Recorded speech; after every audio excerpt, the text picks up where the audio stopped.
surcando los mares del planeta, viajando por mundos desconocidos, sumergiéndonos eones de años atrás en la historia.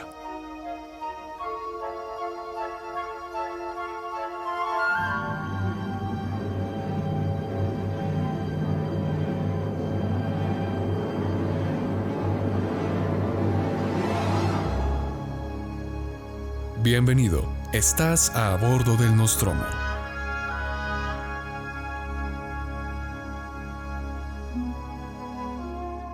Saludos tripulantes, bienvenidos a bordo del Nostromo. Yo soy Juan Manuel Correa, periodista y aficionado a la historia que los llevará a través de un viaje en el tiempo y el espacio en búsqueda de las historias más interesantes, más curiosas y más intrigantes que la historia de la humanidad nos tiene para ofrecer. Comencemos.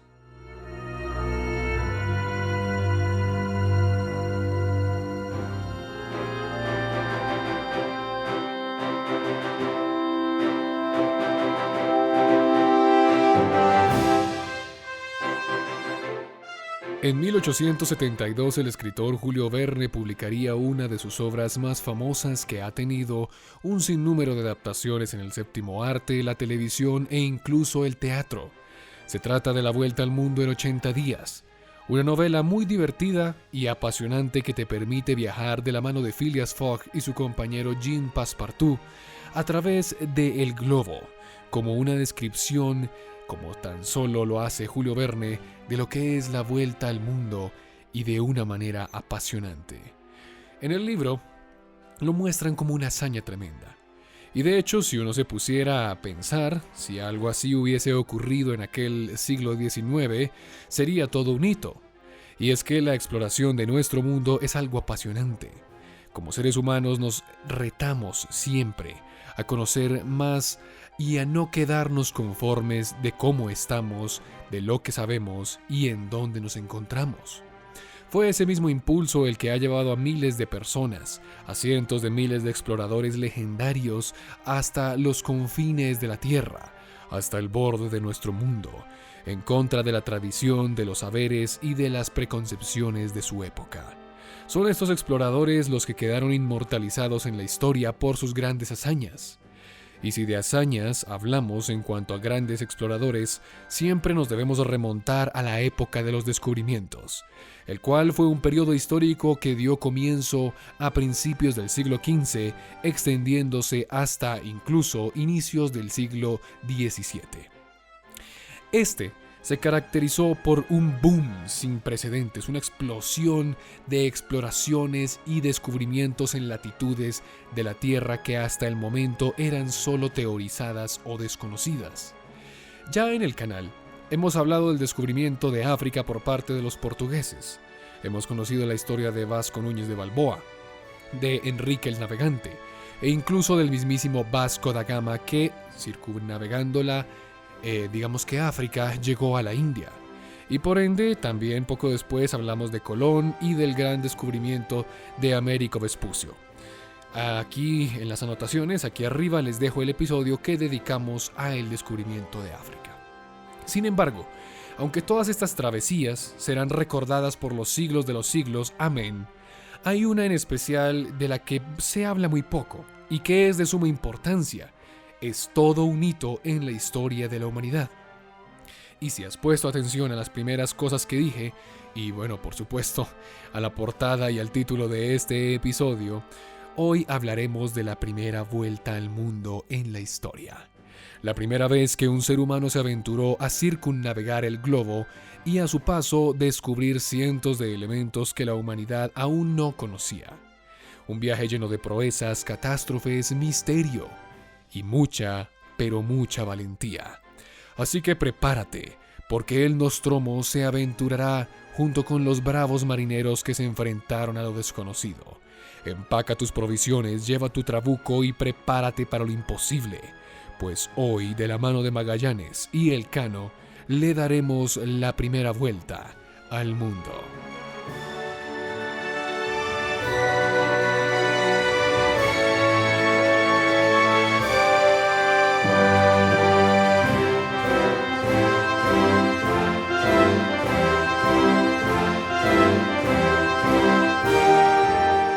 historia comienza en el siglo XVI, recordemos en la llamada época de los conocimientos o de los descubrimientos. El mundo estaba apenas saliendo de una edad oscura, la Edad Media. La cosmovisión del mundo para aquellos hombres y mujeres del medioevo era algo muy diferente a la que nosotros tenemos el día de hoy. Las fronteras, los reinos y las latitudes eran algo muy difuso para muchas personas. Algo que tal vez solo a los monarcas le importaba de veras. Europa, hay que recordar, era el centro del mundo y la cristiandad, el cristianismo, su estandarte. Y digo esto porque esto implica una sociedad permeada e influenciada por las creencias y lo que dictaba la Santa Sede, el Vaticano, en aquella época. Ahora, hablemos de límites y fronteras, de reinos y principados. Ya habían algunos establecidos, por supuesto. Uno de ellos era la fusión entre el Reino de Castilla y el de Aragón, que formaron una de las entidades políticas más importantes de la época y más trascendentales de la historia, y que hoy se convirtió en lo que conocemos como España. Luego de haber expulsado a los árabes en 1031, estos reinos que se encontraban en la península ibérica mantendrían el control de los mares junto con los portugueses, que también eran otro reino. Pero el escenario para aquel siglo XVI en el que nos remontamos era ya muy diferente a aquel de 1031. En Oriente se había levantado hace unos cuantos siglos un imperio muy grande, el Imperio Turco Otomano, los musulmanes como le llamaban los reinos cristianos europeos. Estos turcos otomanos habían bloqueado el Mediterráneo y por ende el comercio en Asia. Esto es algo muy importante porque las especias que se traían de Asia, de la India y de las islas de, digamos, el mar Arábico o del mar más allá de la India, solo se podían conseguir de allí. Y, por supuesto, con los turcos otomanos teniendo un tapón en todo Medio Oriente, se había puesto prácticamente como una tarea imposible. Y ese proceso se había convertido ya en un gran problema después de la caída de Constantinopla, durante el siglo pasado. Los otomanos eran dueños y señores del Mediterráneo, y todo el que quisiera comerciar con Oriente debía pasar por allí, y tenía que pedir permiso a Estambul. Sí, Constantinopla cayó y los turcos otomanos la denominaron Estambul. Hasta el día de hoy se llama de esa misma forma. Si quieren saber un poco más de eso, lo hablamos en el episodio pasado acerca de los turcos otomanos, bueno, de los turcos, pero en general de los turcos otomanos también. Ahora, esta presencia de los turcos otomanos en Medio Oriente es una de las razones por las cuales Portugal, la corona de Portugal y la castellana empiezan a buscar rutas marítimas alternas para llegar a la India. Entonces vemos que esto lleva a los portugueses a rodear el África desde la época de Enrique el Navegante, y años después, digamos que toda esta exploración de los mares alrededor del África para buscar una ruta marítima hacia Asia, hacia Asia como dicen por ahí, se culminó con la expedición en 1497 de Vasco da Gama, que logró darle la vuelta en barco al África y llegó a la India. Esto impulsó luego a los castellanos a financiar una expedición que buscara otra ruta, un poco más arriesgada, circunnavegar el globo para llegar a la India. Y ya todos sabemos lo que pasó. En 1492 Cristóbal Colón llega a las costas de América y se convierte en, digamos, el gran descubridor del Nuevo Mundo. Pero Colón nunca llegaría a las Indias. Recuerden que esto era el viaje, o digamos era el objetivo principal del viaje de Colón. Jamás circunnavegó el globo. Él llegó a América, a las costas americanas digamos, del Océano Atlántico, y se devolvió a España. Nunca circunnavegó el globo, nunca le dio la vuelta al mundo. Ya todos sabemos qué pasó, por supuesto. Y el hecho de que ni siquiera en el cuarto viaje de Colón pudiese llegar al Asia, abrió la posibilidad para que alguien más pudiese encontrar esa vía hacia el continente asiático que tanto Colón había querido, pero que nunca llegó a hallar. En 1494 se firmó entonces el Tratado de Tordesillas, el cual trazó una línea imaginaria que dividió el mundo prácticamente en dos, por el Océano Atlántico. España tenía el control de la zona oeste, o lo que abarcaba buena parte del continente americano, además de las Islas Canarias. Portugal, el otro gran competidor marítimo de aquella época, controlaría la zona del este, es decir, los territorios que abarcaban el África hasta el Océano Índico y el pico suroriental más o menos de Sudamérica, lo que conocemos hoy como Brasil.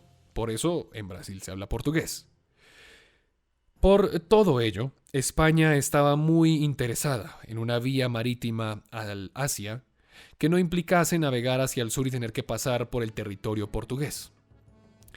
Y es en medio de todo esto que aparece en la historia un hombre muy importante, un portugués que había prestado servicio en la Compañía Portuguesa del Océano Índico.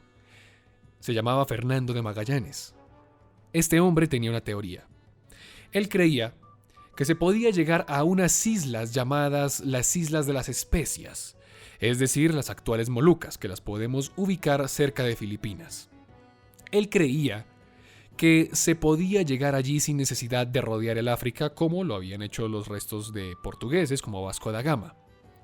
La ruta que Magallanes pretendía era atravesar América por el Mar del Sur, pero existía un problema, y es que las cartas de navegación de la época no daban una realidad muy, digamos que exacta. Se sabía que el continente sudamericano se extendía más hacia el sur, pero no se sabía qué tanto o cómo era la geografía de ese lugar. Esto, por supuesto, ahorita nosotros decimos no es un problema, pero en aquella época por supuesto lo era. Porque si no estaba en los mapas, ellos prácticamente iban, digamos que a lo desconocido y tanteando. Ahora, esto o podía ser una muy buena idea o una manera muy idiota de morir. Pero hay que decir algo, y es que los grandes descubrimientos nunca se han logrado a base de la duda, del qué pasará. Los grandes descubrimientos se hacen con base en embarcarse en una aventura y enfrentar lo desconocido, en esperar lo inesperado. Por lo tanto, Magallanes acude a la corona portuguesa para presentarle su alocado plan, a los cuales, por supuesto, los reyes declinan. Primero porque les parece una locura, y segundo porque Manuel I, el monarca luso de aquella época de Portugal, ya tenía una vía de comercio para la India, rodeando el África, la que había descubierto Vasco da Gama. Entonces, financiar semejante locura de Magallanes realmente podía salir muy caro y con pocos resultados. Sin embargo, ya vimos que los españoles sí estaban interesados, después del Tratado de Tordesillas, en buscar una ruta alterna a la isla de las Especias y a la India. Por lo tanto, Magallanes dice, bueno, a mí no me hicieron caso aquí en Portugal, me voy para España, o para el Reino de Castilla, mejor dicho. En aquel entonces, el rey, el monarca, era un joven Carlos I, el cual termina muy encantado con el plan de Magallanes, le empieza a gustar lo que le propone el portugués. Y aquí hay que hacer una claridad. La juventud y la ambición del monarca sirvieron como antesala para aprobar semejante proyecto. Carlos I, en ese entonces, tenía 19 años, y este muchacho, no lo podemos llamar de otra manera, quería comerse el mundo. Y el plan de Magallanes, aunque disparatado, era ambicioso. Por lo tanto, el 22 de marzo de 1518 se firma en Valladolid las capitulaciones para la expedición, y se le concede a Fernando Magallanes el derecho de ser gobernador y adelantado de todas las posibles tierras que pudiese descubrir. A cambio de todo esto, Magallanes le jura lealtad a la corona española y adquiere la nacionalidad castellana. Y es así, amigos, como se forma la expedición, con unos 239 hombres al mando de Fernando Magallanes. Un total de 5 flotas, las vamos a enumerar. La primera, la Trinidad, que era capitaneada por Magallanes. La segunda, San Antonio, que era capitaneada por Juan de Cartagena, acuérdense de este nombre. La tercera, la Concepción, por Gaspar de Quesada. La cuarta, la Victoria, por Luis de Mendoza. Y la última, la nave Santiago, por Juan de Serrano. Y el 20 de septiembre de 1519, parten de Sanlúcar de Barrameda un centenar de hombres en búsqueda de lo desconocido.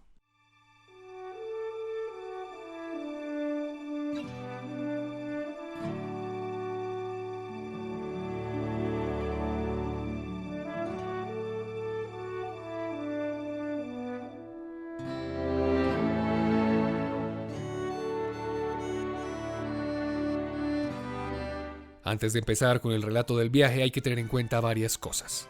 La primera, la corona española dejó como líder de la expedición a Fernando Magallanes, pero Juan de Cartagena sería el segundo al mando. Y todo lo que Magallanes hiciera debía ser aprobado por Juan de Cartagena. La razón, bueno, a pesar de que Magallanes había jurado lealtad a España, seguía siendo un portugués y Carlos I no confiaba mucho en ese aspecto. Carlos I pensaba que en cualquier momento podía amotinarse y digamos que se le saliera de las manos la expedición a los españoles. Por lo tanto, aunque Magallanes era el líder, Juan de Cartagena era la representación de la corona castellana en aquella época. Lo segundo que hay que tener en cuenta es que era una expedición muy larga y muy peligrosa. Por lo tanto, muchos hombres no sabían si iban a volver, y la desesperación, el miedo y la incertidumbre también suelen ser catalizadores perfectos para que inicie un desastre en un barco, de aquella época por supuesto, en medio del océano con más de 40 hombres a tu alrededor. Cualquiera se desespera. Durante las siguientes semanas, la primera escala de nuestra flota, de la flota de Magallanes, fue en las Islas Canarias y después continuó bordeando las islas de Cabo Verde al occidente de Senegal. Hoy vamos a dar muchísimos sitios, muchísimas localizaciones, entonces si puedes tener un mapa a tu mano, míralo para que puedas seguir conmigo la ruta de Magallanes. Entonces, salen de España, van hacia el sur, cruzan las Canarias y llegan a las islas de Cabo Verde que están al lado de Senegal. Si lo puedes ubicar, está en el occidente africano. De allí era mucho más fácil continuar a Sudamérica. Y el viaje hacia la actual Patagonia fue muy especial. Pasaron algunas cosas cuanto menos curiosas. Durante el mes de octubre se enfrentaron a numerosas tormentas y en medio de estas vieron frecuentemente un fenómeno que se llama el fuego de San Telmo. Es un fenómeno atmosférico que a veces tiene forma de halo luminoso, lo cual, por los marineros de aquella época, fue interpretado como una mala señal por parte de Dios. Y eso, amigos, sea verdad o no, es aterrador. Sobre todo para un hombre de aquella época que está en la mitad del océano, sin saber a dónde va, sin saber si va a regresar, y, bueno, en medio de un mar tempestuoso. Ponte en su situación. Es mucho más fácil entender lo que vivieron estos hombres si se ponen en su situación. Aquí las cosas ya empezaron a ponerse un poco turbias. Juan de Cartagena, el emisario de la corona, pensaba que esto era un índice de fracaso y por lo tanto la expedición tenía que acabarse. Esto no le gustó tanto a Magallanes, así que arrestó a Juan de Cartagena y lo sustituye. Los motines y las traiciones van a ser muy frecuentes en esta historia, como ya nos vamos a dar cuenta, entonces póngale muchísimo cuidado. Después de octubre, en diciembre, la expedición llegaría a las costas de América. Para ser más específicos, a las bahías de Río de Janeiro. De allí partirían al sur, donde encontraron un gran canal que se dirigía al centro del continente. Un canal de más de 300 kilómetros tierra adentro, el estuario del Río de la Plata. El más ancho del mundo, por así decirlo, que queda en lo que conocemos hoy entre Uruguay y Argentina.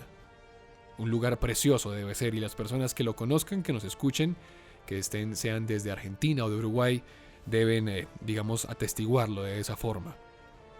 Sin embargo, cuando ingresaron en este canal, fue una decepción terrible, porque se daban cuenta que esto llegaba hasta la Patagonia, pero realmente no tenían salida hacia el otro lado del continente. Y aquí hay una anécdota curiosa, y es que el ser humano se topa por primera vez con animales que nunca había catalogado. Entre ellos los primeros lobos marinos, los cuales generaron temor dentro de la tripulación e incluso se registran en algunas cartas lucha entre los tripulantes y estos, lobos marinos. Aquí Magallanes también se topa con nativos de la Patagonia, los cuales le impresionan por su altura y los llama los gigantes patagones, que luego aparecen representados en un sinnúmero de cartas de navegación mucho tiempo después. Ya en el mes de marzo del año siguiente, de 1520, la eterna travesía hacia el sur del continente cobró factura en la cordura de muchos navegantes. La flota se había quedado sin comida, y eso hizo que Magallanes tuviese que dar la orden de racionarla. Estas acciones enfadaron a algunos capitanes de las demás naves, por así decirlo. Ya estaban desesperados. Recordemos, ojo, convivir en un barco por meses no es tarea fácil. Y a esto hay que sumarle que quien daba las órdenes era un portugués, lo cual a la gran mayoría que eran castellanos le hacía dudar del éxito de la expedición. Por esto, los capitanes Gaspar de Quesada, Luis de Mendoza y Juan de Cartagena se amotinan y creen que lo mejor es volver a España. Esta insurrección fue reprimida y Magallanes condena a muerte a Mendoza y a Quesada. Y a Juan de Cartagena, que ya le había traído problemas en el pasado, el cual era el favorito del rey, le dice, bueno, yo para ti te tengo un destino diferente y más especial.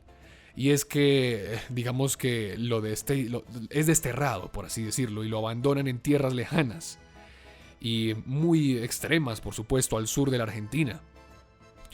En esta insurrección muchos hombres murieron, pero muchos otros fueron perdonados porque Magallanes los necesitaba para el resto de la travesía. El 3 de mayo la nave Santiago desaparecería de la vista de los demás. Una de las naves de la tropa, de la compañía, por así decirlo, se pierde y después la encuentran hecha añicos en la costa de Argentina. Después de esto continúan navegando hacia el extremo del continente, hacia el extremo sur.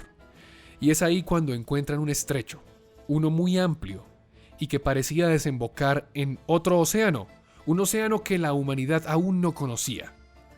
Este estrecho fue llamado por Magallanes como el Estrecho de Todos los Santos, pero que luego, muchos años después, se llegaría a conocer y hasta el día de hoy se conoce como el Estrecho de Magallanes, que es en honor a quien lo descubrió. Como dato curioso de la travesía por el Estrecho de Magallanes, los marineros avistaron pingüinos, a los cuales describieron en las crónicas como unos gansos extraños. Era la primera vez que el ser humano encontraba semejante especie. Hoy en día los conocemos como los pingüinos de Magallanes. Son hermosos, búsquenlos por Google, son espectaculares, me encantan los pingüinos. En medio de todo esto, también se descubre una especie muy importante, y es el apio dulce. Esto les ayuda a mitigar el escorbuto, una enfermedad que era muy común en los marineros de aquella época. Y aquí también divisan el lado sur del Estrecho de Magallanes, y en esas costas del sur se divisan unas hogueras que parece que eran creadas por nativos del lugar. Las cartas las describen como hogueras gigantescas. Y esto los impacta de tal manera que desde aquel entonces hasta el día de hoy ese territorio se conoce como Tierra del Fuego. Finalmente, el 28 de noviembre de 1520, la Armada o la Compañía de Magallanes, las flotas que quedaban, acuérdense ya quedan 4, cruzó al otro lado del estrecho, llegando al Océano Pacífico. Y lo llaman así porque Magallanes ve que las aguas de este mar, de este nuevo mar, son muy tranquilas. Un mar nunca antes visto por la humanidad y que conducía hacia lo desconocido. Con solo 3 naves, la Armada partió hacia mares extraños. Y, sí, por cierto, se me había olvidado, durante la travesía del estrecho, ya habíamos visto que antes de entrar al estrecho se perdió una de las naves, y durante la travesía del estrecho se perdió otra de las naves, la nave de San Antonio. Esta nave no es que ya se haya perdido, simplemente se sublevó y se decidió volver a España. Bien, Magallanes y sus hombres, sus 3 naves que le quedaban, no sabían a partir de ese momento qué se iban a encontrar, pues el territorio en el que se encontraban nunca había sido visitado antes por europeos. Nadie nunca había ido más allá.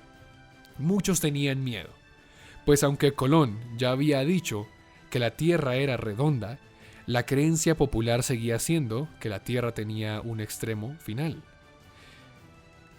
Ponte en los zapatos de ellos. ¿Habrían llegado estos bravos marineros al fin del mundo? ¿Qué les esperaba más allá de las aguas del Pacífico?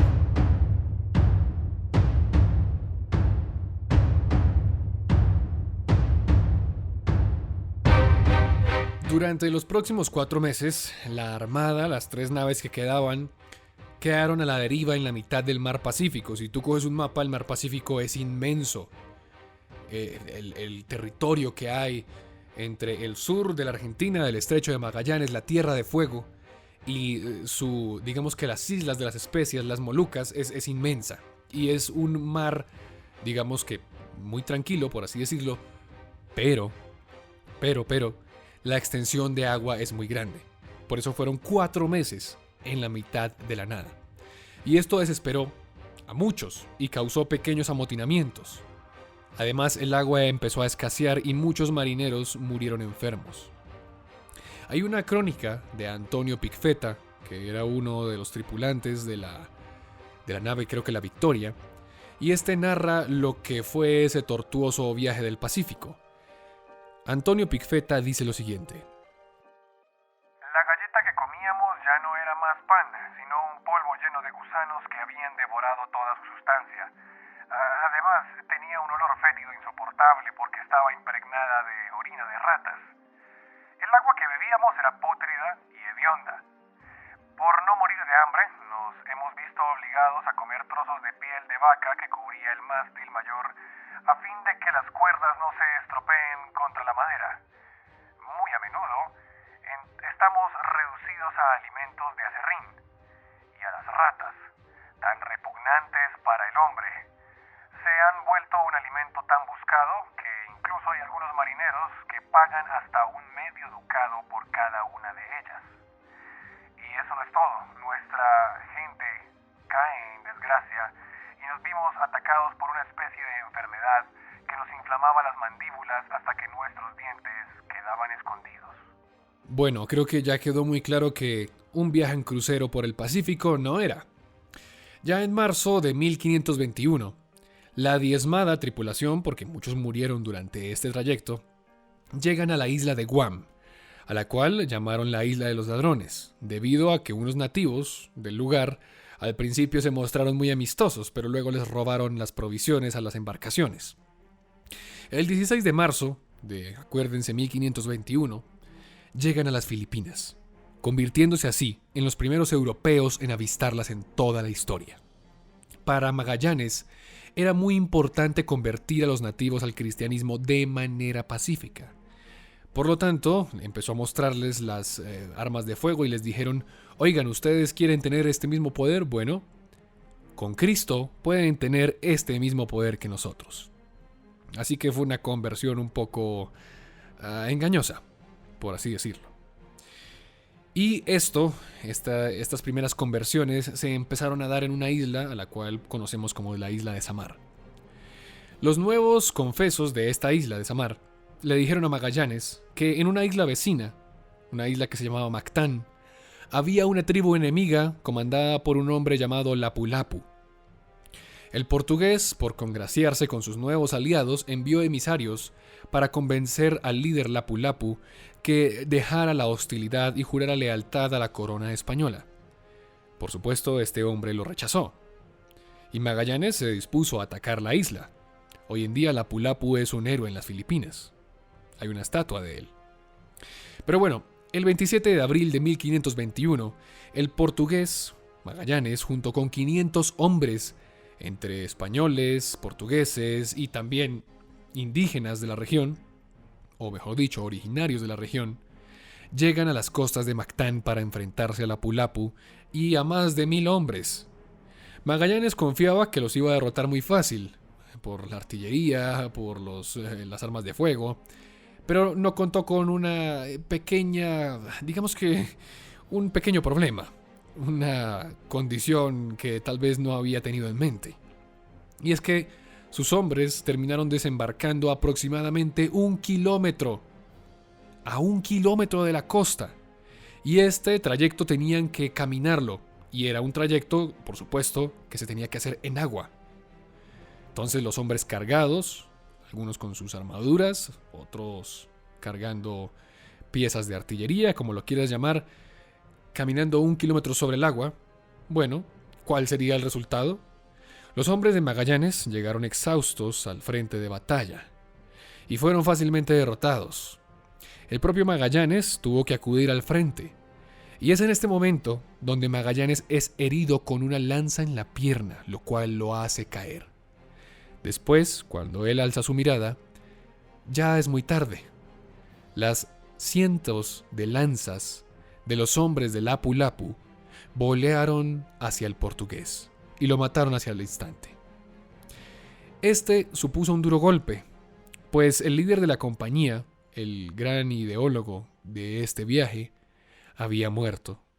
El sueño de Magallanes para llegar a las Islas Molucas, la isla de las especias, había llegado a su fin, y el fin lo encontró en las playas de Mactán.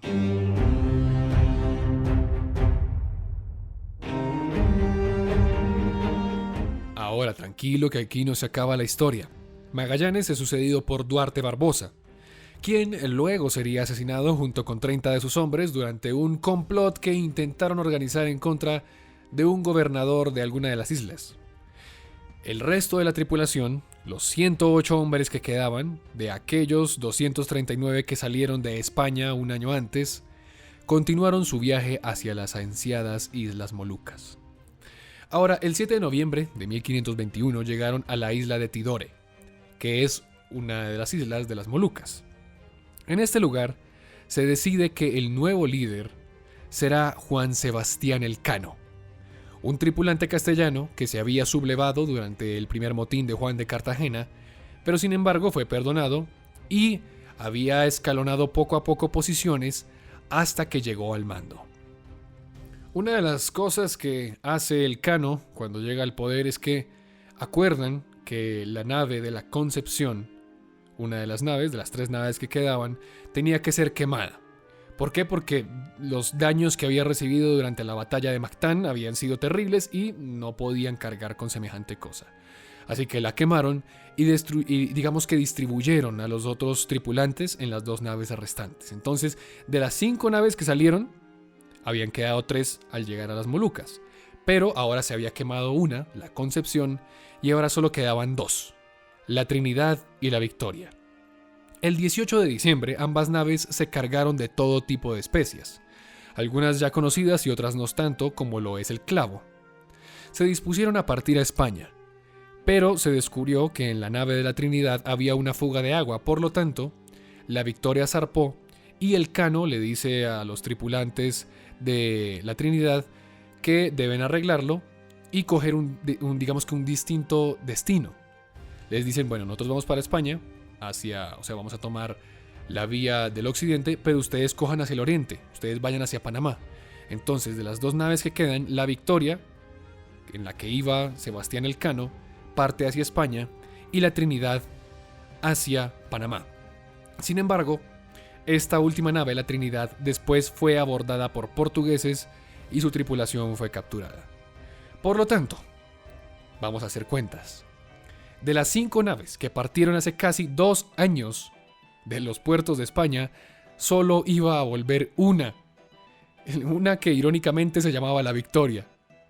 Elcano atravesó así el Océano Índico y se dio la vuelta al África, para luego desviarse al norte apuntando al hogar, a España. El 6 de noviembre de 1522, la expedición volvería al lugar de donde salió, casi 3 años después, a Sanlúcar de Barrameda. De los 239 hombres, si se acuerda, que salieron de ese mismo lugar en 1519, solo volvieron 18, hambrientos, moribundos y exhaustos. Pero eso no era todo.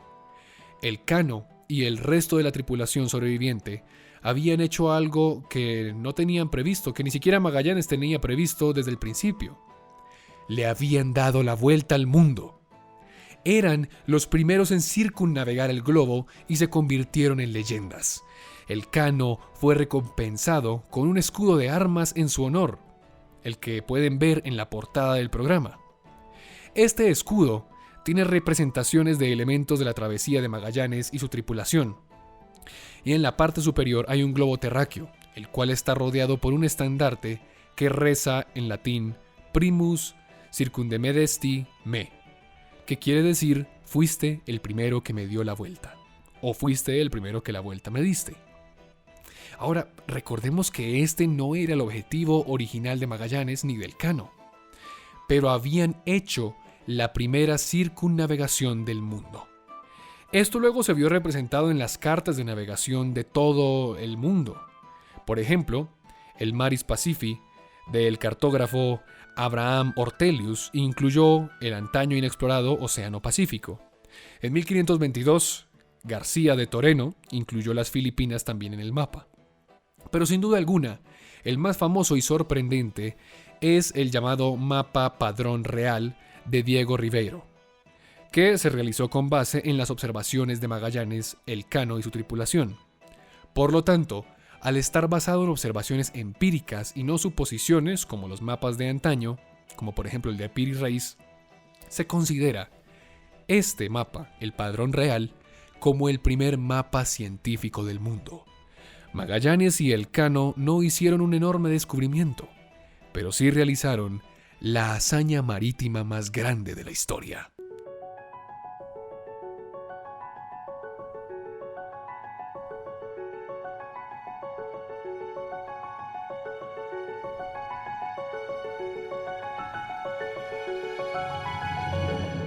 Las repercusiones de este viaje es que el mundo ahora era uno solo. La teoría de Aristóteles de que la Tierra era redonda y que había mantenido, por supuesto, Colón, ya había sido, digamos que, comprobada de manera científica, ahora sí con el viaje de Magallanes y Elcano. Esta expedición recorrió alrededor de 12.440 kilómetros, lo cual era mucho mayor que el diámetro que en la época se creía que tenía la Tierra. También trajo consigo descubrimientos de fauna y flora, abrió rutas comerciales que se empezaron a construir por primera vez en la historia, y empezamos a hablar de un mundo globalizado. Se abrieron redes de comercio intercontinentales y la sociedad europea empezó a buscar alternativas en otras latitudes del mundo. El año pasado se cumplieron 500 años de esta gran hazaña, y este año 501. Sin embargo, es raro que esta no figure en los libros de historia, y no se le dé tanta importancia como la que debería tener. Pero lo cierto es que el sueño que empezó Fernando Magallanes y el cual terminó Elcano es uno de los hitos más grandes de la historia de la humanidad. Aún se debate si la autoría de esta hazaña es española o portuguesa. En lo personal pienso que es española, pues fue financiada por un rey castellano en flotas españolas con un portugués que juró lealtad a una corona española y reclamó territorios para esta. Y además fue concluida también por un castellano. Y concluida por 18 hombres que desafiaron el fin del mundo, el mar y un universo completamente desconocido. Y que sin embargo, gracias a ellos, podemos conocer lo grande y hermoso que es este mundo de una mejor manera.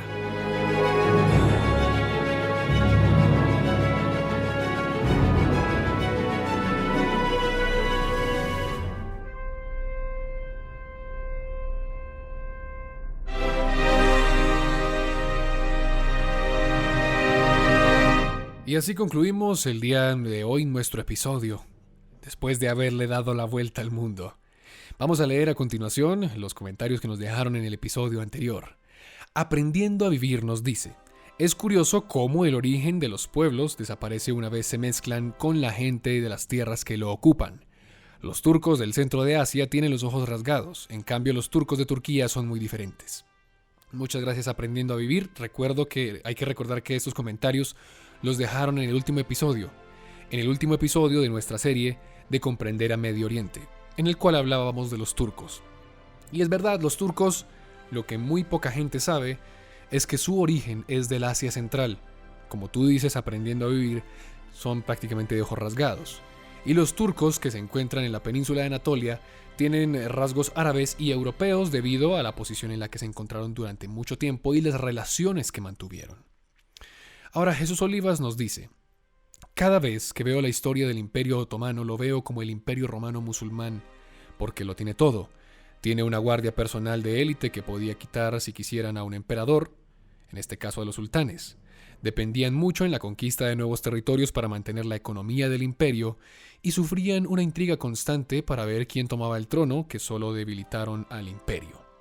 Yo creo que si el Imperio Otomano no hubiese retrasado la modernidad, y al igual que lo hizo el Imperio Ruso y Español, creo que esas tres antiguas potencias hubiesen mantenido su hegemonía en el mundo. el Imperio Español en América, el Imperio Otomano casi en el mundo islámico y el Imperio Ruso en el este de Europa y casi toda Asia. César Augusto Quiroga le responde a Jesús Olivas. De hecho, si no recuerdo mal, cuando Constantinopla cayó, los turcos se apropiaron del título de emperador de los romanos, así que técnicamente continuó su legado. Y esto pasa mucho. Jesús Olivas después le dice que los rusos harían lo mismo también después de que cae el Imperio Romano y el Sacro Imperio Romano Germánico, con los zares. Y es verdad, pienso que cuando hablamos de tres potencias antiguas que no supieron, digamos que modernizarse durante el tiempo que tenían que modernizarse en el siglo XIX, hablamos del Imperio Español, por supuesto, del Otomano y del ruso. De los tres hemos hablado en el canal, así que sería muy bueno que pudieran ir a escuchar sus respectivos episodios. Eduardo Quispe Salcedo.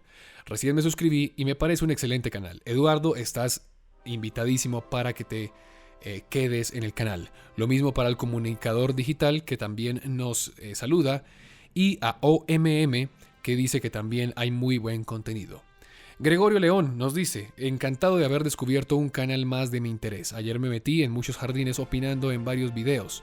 Hoy descanso. Seguiremos en contacto. Claro que sí. Y prepárense porque ahorita en octubre viene un mes muy especial. Un mes lleno de muchas sorpresas, de mucho misterio, de mucha historia y probablemente de olor a pescado podrido. Ya entenderán por qué. Mientras tanto, quiero recordarle que en Instagram aparecemos como @nostromocast, en Facebook como A Bordo del Nostromo, y pueden meterse a nuestro canal de Discord. Si el link no les llega a funcionar por alguna razón, me avisan y lo estaremos renovando. Por ahora les doy gracias a las personas nuevas que han llegado al canal.